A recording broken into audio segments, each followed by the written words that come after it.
Hello भाई नमस्कार welcome to my mini blog ये मो झील ब्रश कर हईराण मत कर सब बेले जिते भी ब्रश कर एमती हईराण कर जिते भी पार्टा खोल से पार्टा ओठ को चापिकी रखु बिल्कुल भी दांत रखेबुनि। तो ये आम आसला फ्रेश फ्रेश भेंडी पड़िशा घर जी मतलब भेंडी चाष करते से आम घर को भेंडी देते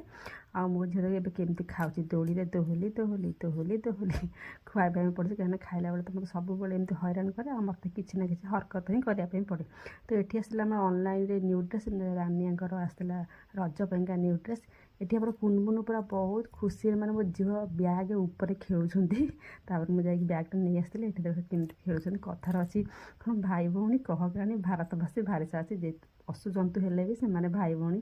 केते सुंदर भाग खेलुं मुझे भिड बनाऊली देखुली भाविली निश्चय भिडटा आप सहित सेयार करी भिडियो केमती लगुच से मत कमेंट कर जनइबे। तो आज आम अंडा तरकारी जेहेतु मुझे अंडा खाएनी से बो को अंडा तरकारी आ मो भजा आठी मुग डाली बनई बो भी खाइबे मु भी खाइबी।